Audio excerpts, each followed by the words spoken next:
Então, nós vamos iniciar agora a nossa live. Vamos falar sobre as alterações, aí, as tendinites, as tenossinovites, as fascites e as bursites. Tá? Vamos falar sobre tudo isso aí. Vamos falar de cada um desses pontos. Vamos fazer algumas questões, ver aí quais são as lesões mais cobradas, as mais importantes, né? E é isto que vamos fazer. Tá? Primeiro vamos iniciar falando das lombalgias não inflamatórias, das lombalgias idiopáticas. Tá? A gente estudou lá na espondilite anquilosante, nas espondiloartrites soronegativas, que existia a lombalgia inflamatória. Não é isso que nós estamos falando aqui. Tá? A lombalgia inflamatória, que é aquela rigidez muscular, que o paciente ele apresenta rigidez muscular, aliás, rigidez, né? Melhor dizer, rigidez muscular não, rigidez com mais de 1 hora, que tem dor lombar, que começa no sacro e vai subindo, né? Para o dorso, que o paciente aí é masculino, mais ou menos ali em torno de 40 a 50 anos, né? Que tem o fator reumatoide negativo. Não é isso que a gente está falando aqui, tá? Isso aí deixa para reumatologia. O que nós vamos falar aqui é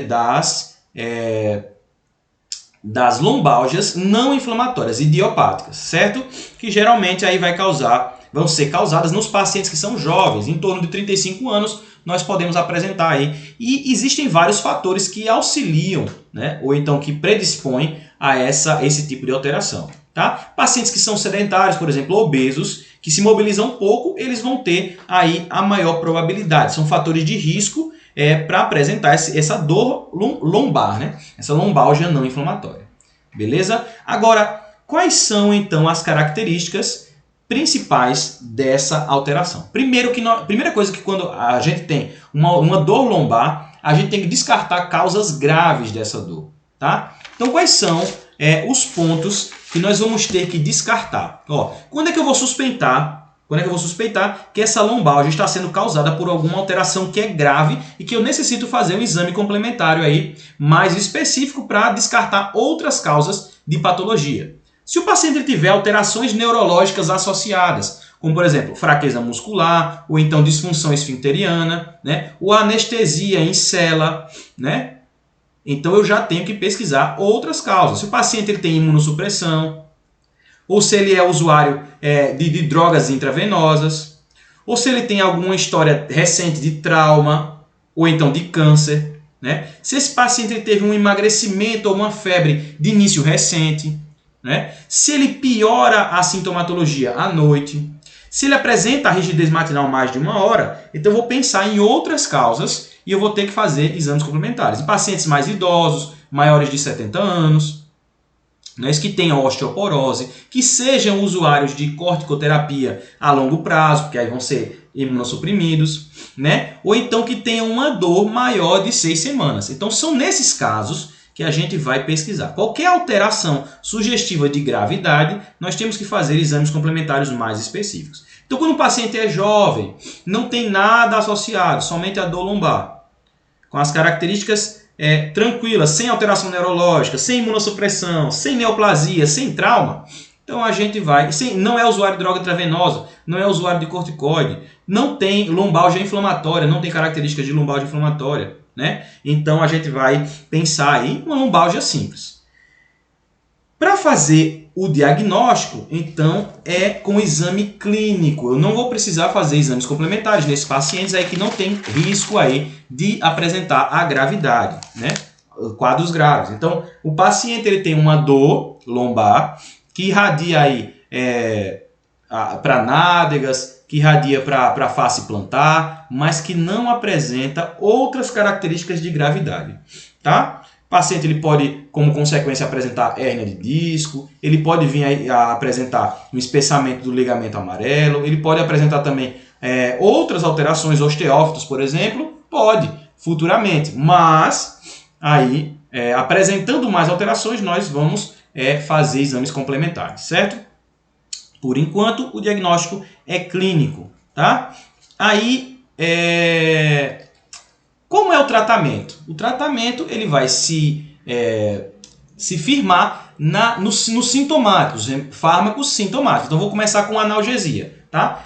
Repouso e analgesia. Aí eu vou fazer, primeiro, paracetamol ou dipirona, né? Fazer AINES nesse paciente, né? Se tiver AINES não tanto porque, lembra, AINES não tem nenhuma característica inflamatória, vamos começar com paracetamol, não é isso? Paracetamol, dipirona que não são anti-inflamatórios, tá? Aí depois a gente progride para dores mais moderadas, eu progrido para fármacos mais potentes, opioides mais leves, né, mais fracos, tá? Como a codeína, o tramadol, né? E se esse paciente tiver uma dor ainda mais forte, uma dor mais grave, eu posso progredir para uma dor mais forte, para morfina, metadona, fentanil, né? Para dores mais intensas. Tá? Então a gente vai progredir na escala da dor, fazer essa progressão dependendo da gravidade da dor desse paciente.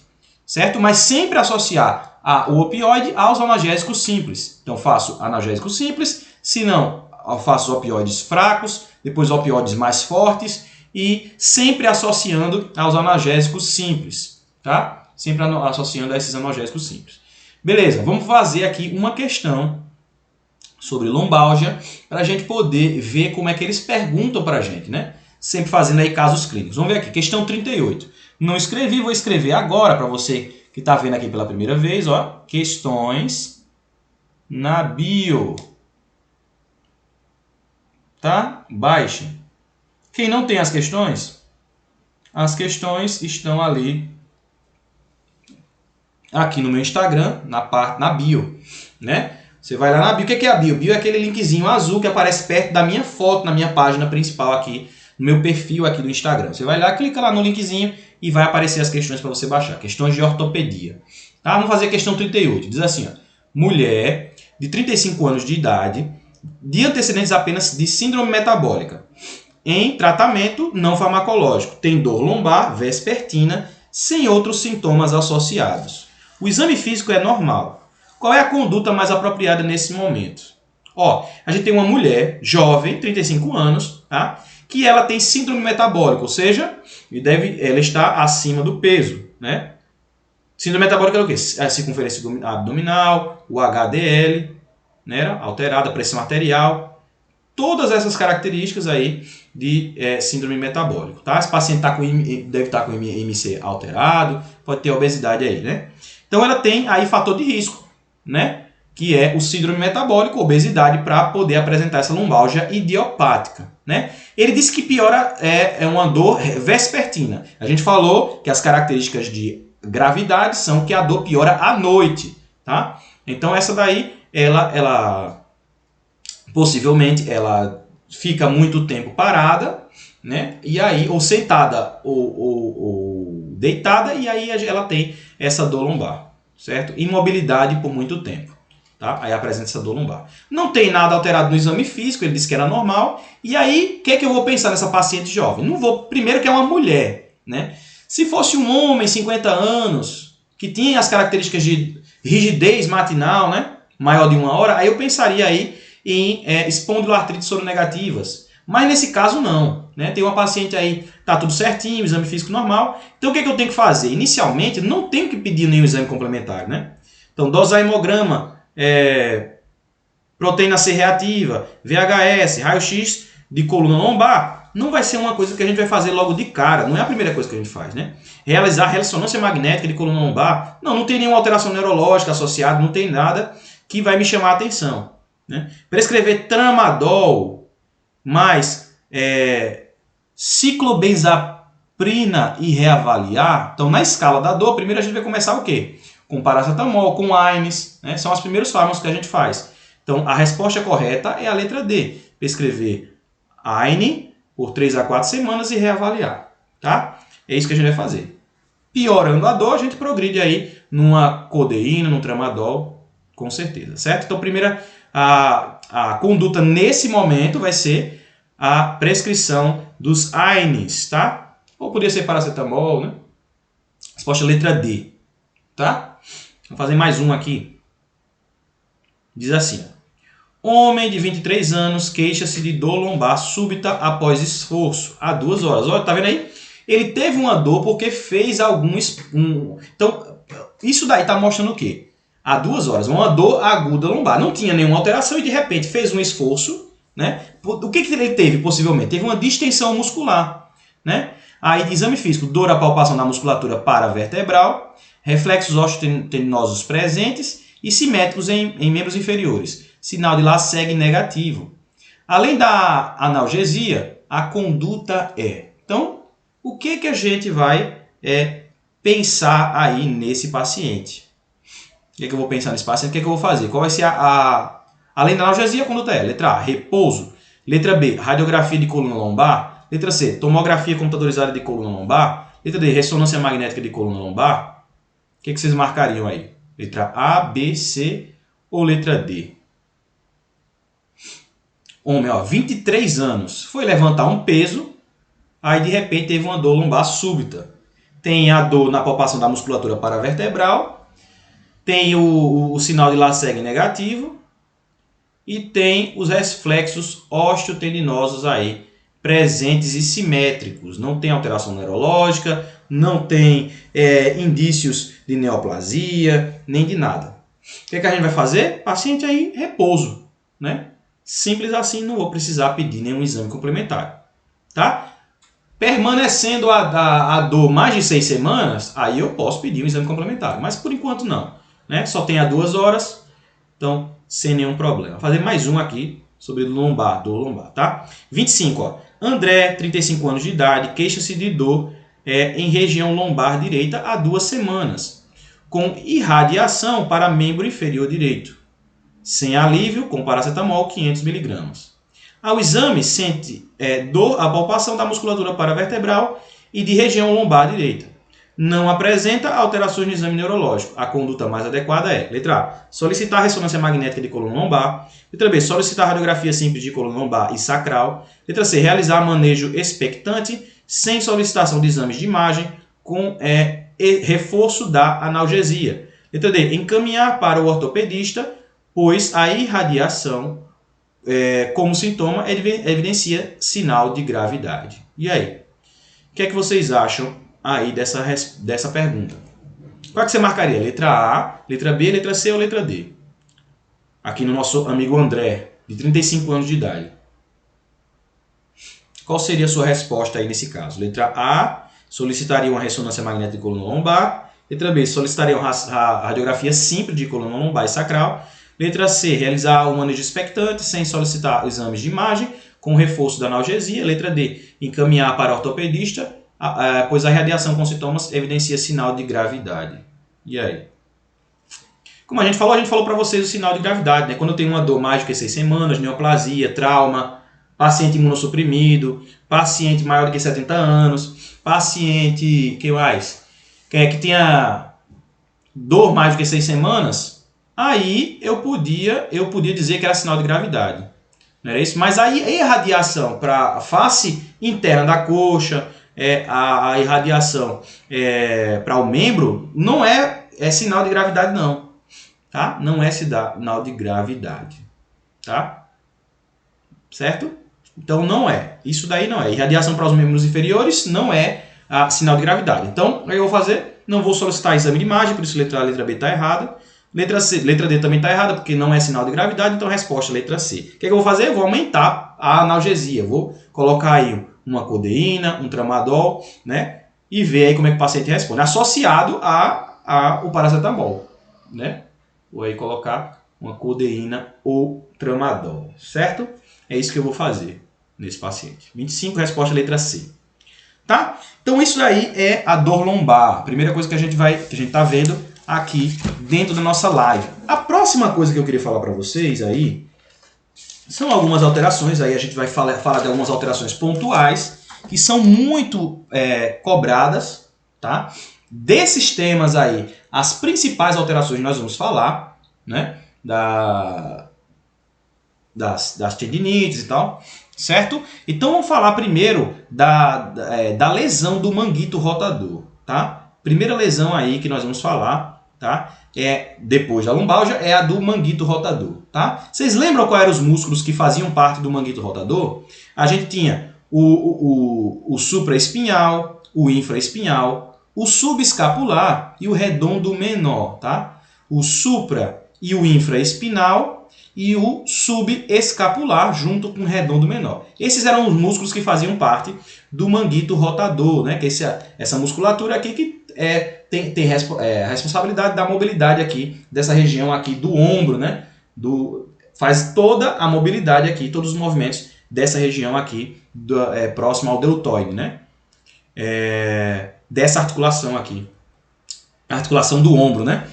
Então, para isso que era o manguito rotador. Então, os espinais são o infra e o supraespinal, o subescapular e o redondo menor. São esses os músculos que fazem parte.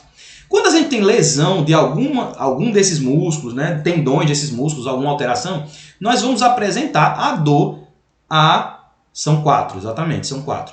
A gente vai apresentar a dor aí durante a mobilidade do ombro, em qualquer mobilidade do ombro que eu puder fazer. Então, por exemplo, se eu estender o braço estendido, levantar esse braço estendido, vai gerar dor. Se eu colocar para trás, vai gerar dor. Se eu fazer abdução, vai gerar dor. Então, qualquer mobilidade aqui do ombro vai gerar dor dessa musculatura. O principal músculo acometido é o supraespinal, tá? Supraespinal é o principal músculo aí que é acometido.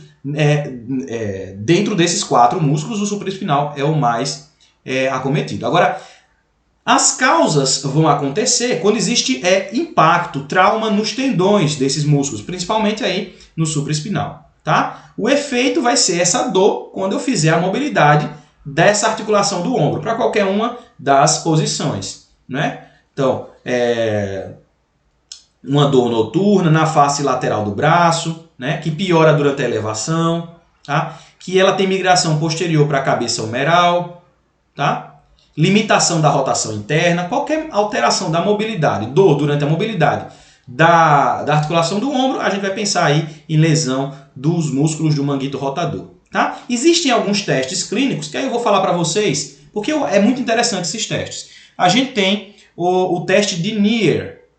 Eu vou escrever aqui, primeiro teste, ó, N-E-E-R, tá? Vou mais ou menos falar aqui para vocês como seria o teste. Ó, você vai levantar o braço, tá? Ele estando estendido. Então eu pego aí o braço, estendo o meu braço, tá? Faço a extensão do braço e levanto. Quando eu levanto o braço em extensão, dói. Então esse aqui é o primeiro teste, a gente para ver a musculatura do manguito rotador. A elevação do braço estando estendido, certo? O braço estendido, eu elevo. O segundo teste é o teste de Hawkins, tá? Teste de Hawkins. Vou escrever aqui também para vocês, porque aí toda vez eu sou criticado, porque eu não escrevo os nomes aqui no Instagram, tá? O teste de Hawkins, tá? O teste de Hawkins, ele é assim, ó. A gente pega o braço agora flexionado, tá? E abduzido. O braço flexionado e abduzido. E aí eu vou movimentar aí o braço agora com esse flexionado e abduzido. Empurro para baixo. Então, o braço abduzido com o cotovelo flexionado e eu faço isso aqui, ó. Empurro para baixo. Quando faço isso, aí existe a dor da articulação aqui, da articulação do ombro, tá? Então, primeiro, braço estendido, levanto o braço. Segundo, braço flexionado e abduzido, eu coloco o antebraço para baixo, tá? E aí, o braço, então, empurro para baixo esse antebraço, tá? E aí vai doer, tá? Vai doer aqui na articulação do ombro. O terceiro teste que a gente pode fazer é o teste de Job, tá? J-O-B-E, tá? Teste de Job. Esse teste de Job, ele é o seguinte. A gente vai pegar o paciente aí com a palma da mão virada para cima e o braço estendido e eu vou empurrar esse braço para baixo. Fazendo isso, existe dor da articulação também. Então, braço estendido, mão com a palma virada para cima, tá? Empurro para baixo o examinador e vai ter a dor, tá? Existem outros testes aí também para ver, por exemplo, o tendão do subescapular, que é o teste de Gerber, melhor dizendo, Gerber.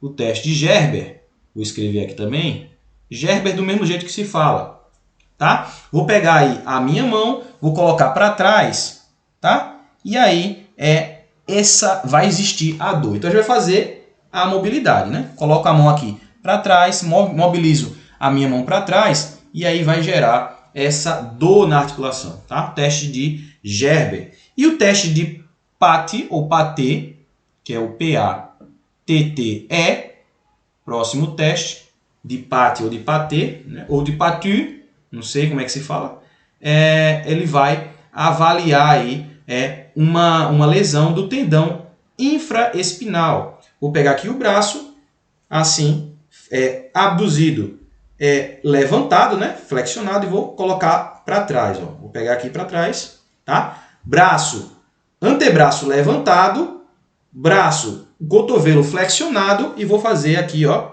empurrar todo esse braço para trás. Fazendo isso, eu vou estar avaliando aí a musculatura. Certo? Então, são esses os testes que a gente pode utilizar. O diagnóstico, então, ele é clínico. Agora, se tiverem lesões muito pequenas que não seja possível avaliar com a clínica, nós podemos fazer uso da ultrassonografia, e o padrão ouro para o diagnóstico dessas alterações é a ressonância magnética nuclear. Logicamente, como todo padrão ouro, nem sempre a gente precisa fazer uso da ressonância magnética para poder fazer o diagnóstico, né? O diagnóstico pode ser clínico, mas o padrão ouro é a ressonância magnética. Inclusive, nós podemos também fazer uso da ultrassonografia. Certo?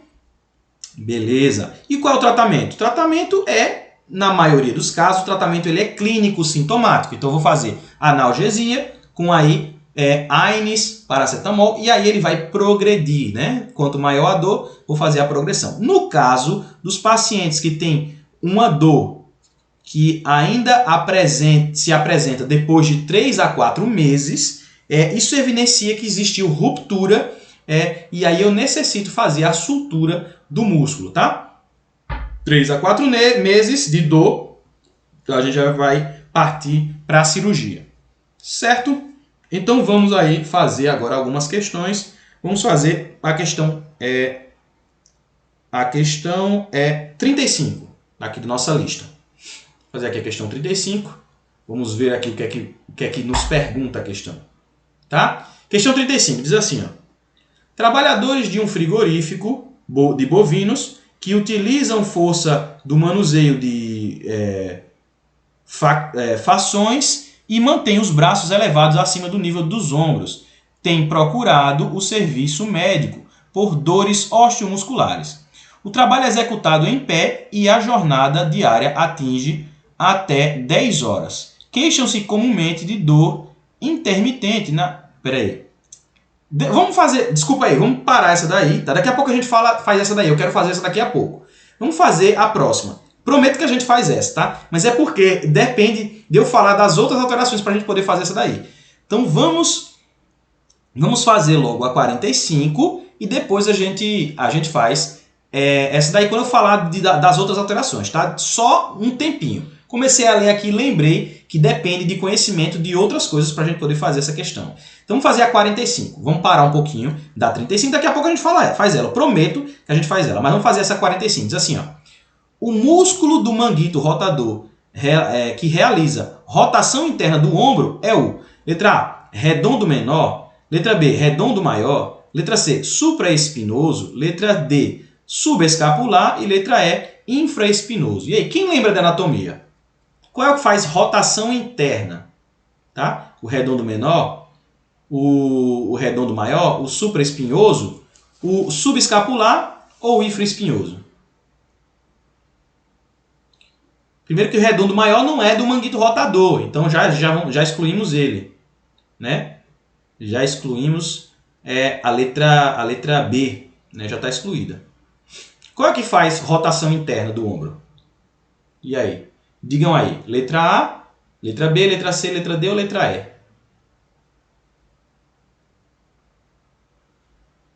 Qual é? Redondo menor, redondo maior, supraespinhoso, subescapular ou infraespinhoso. E aí?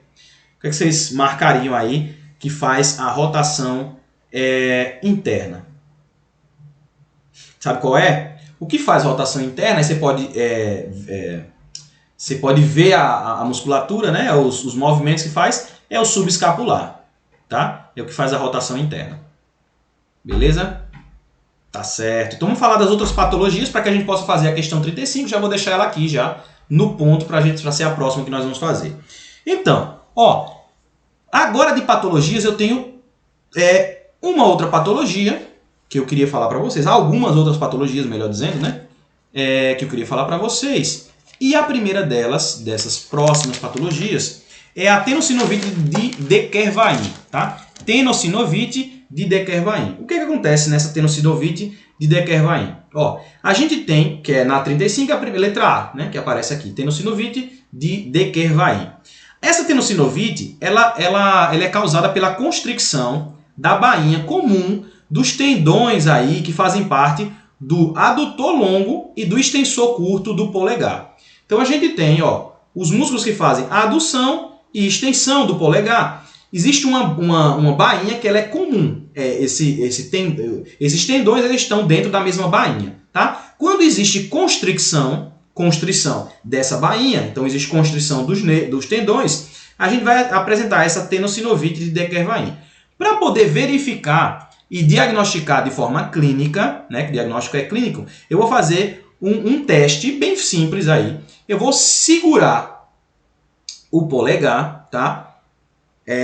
Eu seguro o polegar e faço o desvio ulnar da mão, tá? Seguro o polegar e faço o desvio ulnar da mão. Se eu faço isso, o paciente ele tem uma dor aqui radial, tá? Ele tem uma dor aqui radial. Então, seguro o polegar e faço a abdução da mão aqui ulnar, tá?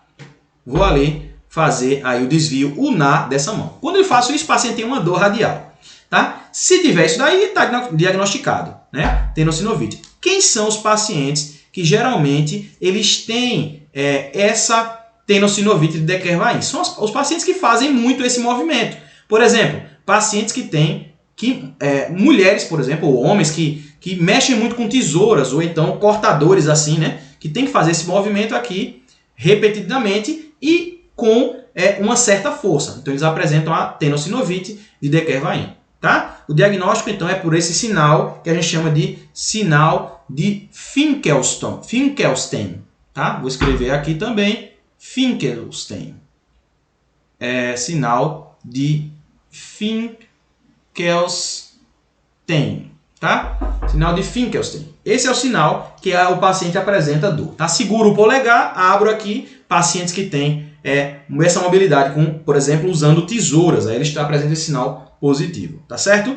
Então isso é a tenossinovite de Dequervain. O diagnóstico é clínico e o tratamento também é clínico, né?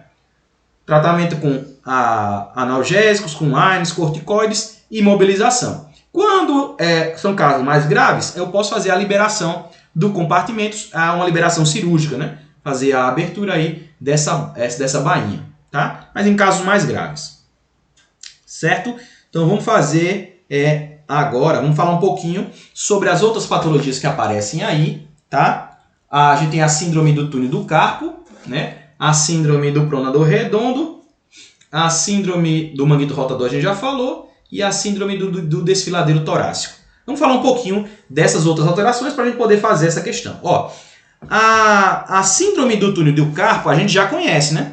Quando existe aqui, por exemplo, os pacientes que têm compressão aqui no trajeto do nervo mediano, né? A gente tem o trajeto do nervo mediano, que ele passa aqui pelo túnel do carpo. Quando existe compressão desse túnel do carpo aqui nessa região, existe compressão do nervo mediano. E o que acontece? Existem dois sinais clínicos que a gente pede para o paciente fazer. Ó, sinal de Foley, né? Peço para ele fazer a flexão assim e peço para ele esperar 60 segundos. Se apresentar dor ou então alguma alteração, formigamento, um choque, aí eu vou diagnosticar. E outro sinal também é fazer a percussão do trajeto do nervo mediano. Esse paciente tem aquela dor em queimação ou aquele choque elétrico, né? Ele tem uma sensação de choque intensa quando eu faço aí essa percussão. Eu chamo isso aí de sinal de Tinel, tá? Então, sinal de Tinel e sinal de Foley, tá? Esses são os dois sinais que eu vou ver. E eles dois são positivos no síndrome do túnel do carpo, certo? Síndrome do túnel do carpo vai dar os dois positivos, é por causa dessa compressão, tá? Geralmente acontece aí pacientes, por exemplo, que fazem aí, aqui ó, com as mãos assim, né? Um teclado, por exemplo, que digitam muito tempo e comprimem essa região, então eles passam muito tempo aqui, né? Ou então qualquer outro que tenha patologias que vão fazer essa compressão, tá? Então o paciente tem formigamento, parestesias, dor, né, que pode irradiar até para os ombros, tá? Então esse paciente ele vai ter ou esse movimento aqui repetitivo ou então a compressão direta quando o paciente digita, por exemplo. Tem síndrome do túnel do carpo. Certo? A outra patologia, escrevi aqui sem querer. A outra patologia que também está associada com o nervo mediano, né, é a síndrome do pronador redondo. Ó, a síndrome do pronador redondo, eu não tenho compressão aqui no túnel do carpo. Eu vou ter compressão aqui no cotovelo. O nervo mediano também passa por outras regiões. Quando ele passar aqui pelo cotovelo, tem pacientes que fazem compressão aí nessa região, tá? É uma neuropatia, então, proximal do nervo mediano, né? Vai fazer compressão na passagem pelo cotovelo, tá? Quando o nervo mediano passa pelo cotovelo, existe a compressão. Então, eu vou ter aí o sinal de Tinel, então a percussão vai ser positiva. Já o sinal de Follen, ele vai ser negativo. O paciente não vai apresentar alteração, porque a compressão não é na região do túnel do carpo, e sim aqui no cotovelo. Então, Tinel positivo, Follen negativo. O paciente vai apresentar a mesma sintomatologia com formigamento, parestesias e tal, dessa região de inervação do nervo mediano. Então, esse paciente ele vai ter uma redução, por exemplo, na força de preensão ou de fazer a pinça, né? O paciente não vai conseguir fazer, por exemplo, pinça aí. Então, já vai ter mais dificuldade de prensar, de pegar as coisas. Então, vai ter redução da força de preensão e de pinça, tá? Certo? Qual é o tratamento, então? O tratamento aqui já é a descompressão cirúrgica, né? Nesses casos desses pacientes, o tratamento é a descompressão cirúrgica, tá? Aqui, tá? No caso do túnel do carpo, né? O síndrome do túnel carpiano, aí já eu posso fazer o tratamento clínico, né? Um tratamento clínico, e os casos de cirúrgico é quando eu tenho falha do tratamento clínico. Então, no túnel do carpo, primeiro começo com o tratamento clínico. E no síndrome do pronador redondo, primeiro eu já inicio já com o tratamento cirúrgico de cara, tá? Existe a compressão e aí eu tenho que fazer a descompressão cirúrgica. Beleza? Então é isso aí. O que mais? Qual é que aparece mais aí na questão 35? Cadê a questão 35? Sumiu aqui. Onde é que está você? Questão 35. Deixa eu ver aqui. A questão 35. Aparece aí. Vamos ver agora. Deixa eu ver aqui. Mais alguma coisa. Certo. Questão 35. Diz assim, ó. Vamos ler de novo. Trabalhadores do frigorífico de bovinos que utilizam força no manuseio de fações e mantêm os braços elevados acima do nível dos ombros, ele mantém muito os ombros elevados, tá? Essa é a questão aí. Tem procurado serviço médico por dores osteomusculares. Então apresenta dor. O trabalho é executado em pé e a jornada diária atinge 10 horas. Então o cara levanta muito os braços, tá? Queixam-se comumente de dor intermitente na região dos ombros, que piora com a elevação dos braços e dificuldade na abdução e rotação externa e na manutenção dos braços elevados. Então ele tem dor aí a mobilidade da articulação do ombro. O quadro clínico mais provável é o quê? Se fosse tenossinovite de Descarvalhin, o que é que o paciente apresentaria? Ele apresentaria o sinal de Finkelstein, né? Aqui na mobilidade aqui do polegar, né? É aí onde ele apresentaria a alteração. A síndrome do túnel do carpo, ele apresentaria formigamento, parestesias dos dedos, né? Na inervação do nervo mediano, né? Sinal de Tinel, sinal de Follen, era isso que ele apresentaria. Síndrome do pronador redondo, a gente falou, né? Que era quando a gente tinha a compressão aqui no cotovelo. Então, Follen vai ser negativo e sinal de Tinel vai ser positivo. Síndrome do desfiladeiro torácico não é relevante para a gente falar sobre ela. Ele colocou aí para ser um diagnóstico diferencial. Mas aí, como a gente já sabe, a articulação do ombro, a gente vai falar de síndrome do manguito rotador. Tá? A resposta correta, letra E. Tá? Muito característico aí esses trabalhadores que passam várias horas aí com os braços elevados. Tem alteração aí do manguito rotador. Certo? Vamos fazer mais um aí, ó. Agora, que mais? Vamos fazer a 14. A gente já fez a 14? Acho que não, né? Vamos fazer a 14 aqui, ó. Diz assim, ó. Bancária de 45 anos veio à consulta queixando-se de dor na face radial do punho direito. De início insidioso, agravado por movimentos do polegar a abdução e a extensão do polegar com o punho em flexão e desvio ulnar. Ao exame físico apresenta dor à palpação local sem outras alterações. O teste de Finkelstein foi positivo e os de Follen e de Tinel negativos. Então, Follen e Tinel negativos, nem vai ser pronador redondo, nem... E aí eu vou dizer mais nada não, né? Qual é o diagnóstico mais provável? Letra A, espondilite lateral direita. Letra B, síndrome do túnel do carpo. Letra C, tenossinovite do extensor ulnar do carpo. Letra D, tenossinovite dos flexores radial e ulnar do carpo. E letra E, tenossinovite de Decker-Vain. Qual é o diagnóstico aí? Letra A, B, C, D ou letra E? O que você marcaria aí para esse paciente que tem estas características? E aí? Fácilzinho, né não? Rapaz, que negócio fácil. É fácil agora, né?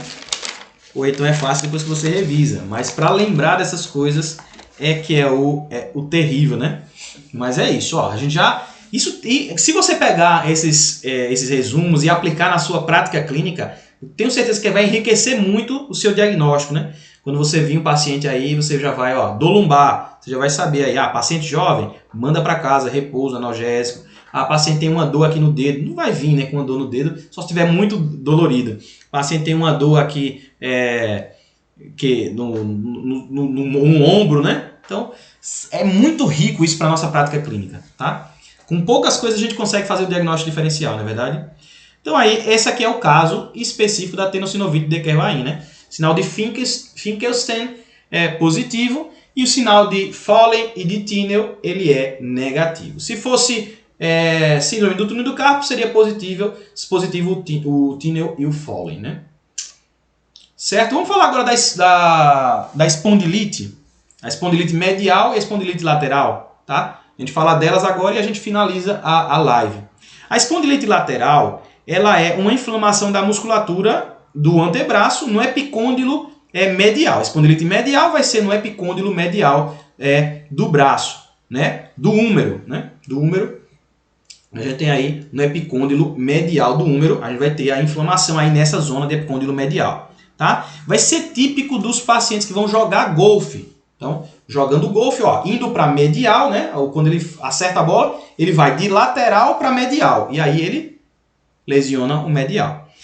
Para os pacientes que jogam tênis, então ele vai de medial para lateral, ele vai indo para lateral, ele vai ter a lesão aí no epicôndilo lateral, né? Eu sei que o paciente pode fazer assim, né? Mas geralmente, quando ele pega aqui, ó, ele faz esse movimento, né? Epicôndilo lateral. Quando é de golfe, ele vai de lateral para medial e atinge o epicôndilo medial. Quando é de tênis, ele vai de medial para lateral e aí atinge o epicôndilo, inflama essa região do epicôndilo lateral, tá? Epicôndilo medial, golfe, epicôndilo lateral tênis, tá? Existe também, então é cotovelo de tenista, né? De tenista e cotovelo de golfe, né? Do golfista, tá? Golfista e de tenista. Só fazendo o movimento que você faz no golfe e no tênis, você vai entender qual é. Porque, veja, onde é que a bola está? Quando a bola vem no tênis, ele faz assim. Onde é que está o maior peso? Quando ele movimenta, quando ele acerta a bola. Quando ele acerta, é o maior peso, né? Quando ele faz contra-resistência com a bola. Então é aí onde ele lesiona a fazer esse movimento que vai comprimir aí o lateral, ele faz um movimento que vai inflamar esse epicôndilo lateral. No golfe é o contrário, ele faz aí o movimento paramedial e aí onde tem a maior força na região medial, fazendo a inflamação do epicôndilo medial, certo? Então é assim que você pode aí pensar aí o de golfista e o de tenista, certo? Agora, vocês lembram do dedo em martelo que podia dar em várias patologias, né? Existe aí o dedo em martelo também pode acontecer nos esportes que tem contato com bola, tá? Não é só na artrite reumatoide ou na osteoartrite que vai apresentar o dedo em martelo. A gente pode apresentar também, né? Dedo em pato, em ganso, né? Isso tudo não tem só na artrite, né? A gente também tem aí nos esportes. Então, o paciente que joga basquete, por exemplo, ele tem aí esse dedo em martelo. Ou então, o paciente que joga vôlei, handball ou basquetebol, ele também tem aí, por segurar essa bola apresenta o dedo em martelo também. É uma alteração característica no esporte desses pacientes que fazem esses esportes com bola. Tá? E a tendinite patelar, né, a tendinite aí já patelar, na parte do pé, vai acontecer quando o paciente ele salta. Tá? Então, esportes que o paciente salte, como o vôlei, por exemplo, acontece a tendinite patelar. Tá? Então, vamos fazer aqui uma questão sobre isso daí. E vamos ver, vamos relacionar agora isso que a gente viu dessas alterações, né? Da espondilite, do dedo de martelo e da tendinite. E a gente vai relacionar com os esportes. Tá? Vamos ver aqui a questão 33. Abra aí o seu caderno de questões, questão 33. Diz assim, ó. Frustrada no sonho de se tornar campeã olímpica, uma ex-atleta divorciada não relutava em gastar boa parte do salário de frentista em puxados exercícios para a sua princesa de 11 anos. Numa sessão de ginástica, por desatenção momentânea, a menina acidentou-se e precisou interromper os treinamentos. De modo coerente, os esportes se associam a lesões orgânicas de naturezas variadas. E dentre os seguintes pares, o que se revela inabitual e atípico é... Vamos ver aqui, ó. Vamos pensar aí nas lesões que a gente estudou e vamos ver o que não está relacionado. Vou começar embaixo. Vôlei, tendinite patelar, ou seja, aquela tendinite que acontece por causa de salto. É isso? Beleza, aqui está certo, né? Vamos ver aqui o basquete, ó. Basquetebol, ruptura do tendão extensor dos dedos. Pode ser. Pode estar relacionado, né, com basquetebol. A gente viu que fazia o dedo de martelo, né, podia ter a ruptura de algum tendão dos dedos. Pode ser. Certo? Natação em provas de longa distância. Hemólise intravascular. Vamos ver outra aqui, a letra C. Tênis de quadra, epicondilite medial. Tem problema, né? A epicondilite medial, deixa eu pensar assim, ó, o movimento assim, né? Para medial. Era o quê? Era o golfe. Epicondilite medial era o golfe. O lateral que era o tênis. Então, apesar de poder ser difícil a associação da natação, né, de longa distância com a hemólise intravascular, né? É uma associação, assim, da primeira vista, difícil de fazer. Existe essa relação, mas é uma relação difícil de fazer. Sabe por quê? Porque o que acontece? Quando o paciente ele pratica esportes de longa distância, como é o caso de maratonas, ou natação, ou qualquer coisa, eu vou ter um aumento da degradação de proteínas e de outros componentes celulares e também de componentes também a minha quebra celular vai ser mais intensa. Não é isso? Quebrando a célula de forma mais intensa, o que é que vai acontecer? Vai liberar fatores que estão intracelulares, vai liberar para o sangue. Não é isso? Quando faz isso, existe a maior coagulação do sangue, aumento da coagulação do sangue. E o que a gente viu? Que existe, por exemplo, a hemólise microangiopática, que ela acontecia quando eu tinha, por exemplo, CIVD, ou então púrpura, ou então alterações que faziam esse aumento da coagulação e aí geravam essa quebra maior do sangue. Então pode existir relação de hemólise com a natação a longa distância. Pode, por causa dessa quebra muscular, quebra de células do próprio corpo. Tá? Então a letra A, difícil de fazer a relação, mas está certa. Já essa daqui está errada, a gente já conhece, né? O tênis é epicondilite lateral e não medial, né? Então a letra C está errada. Ele quer saber, aqui é inabitual, né? Então letra C aí não vai ser a lesão relacionada com o tênis, né? Seria mais a lateral e não a medial, né? Resposta letra C. Beleza? Ficou entendido aí? Tudo tranquilo? Então, eu espero que você tenha gostado da live, espero que tenha servido para você. Muito bom tema, muito simples, né? Agora vai faltar para a gente aqui osteomielite, né? Outras inflamatórias do osso e vamos falar também de câncer de osso, tá? Falta só isso para a gente poder terminar. Então, na próxima live, ou então em 2 lives, a gente termina ortopedia, tá? Possivelmente na próxima live a gente já termina, a gente fala de forma mais superficial sobre o câncer e aí a gente já termina aí também ortopedia. Hoje a gente termina vascular, tá? Hoje às 17 horas a gente tem nossa última live de vascular e depois só live de questão. Então espero que você participe junto comigo da última live aí, vamos nos despedir de cirurgia vascular, é isso? Para começar outras coisas, né? As nossas questões. E espero que você tenha gostado, tá? Até às 17 horas. Tchauzinho para vocês. Para você que está no YouTube, não se esquece de curtir e compartilhar esse vídeo, deixar aqui o seu comentário, de se inscrever no canal e também de ativar as notificações, tá certo? Até o próximo vídeo. Tchauzinho para vocês e bons estudos.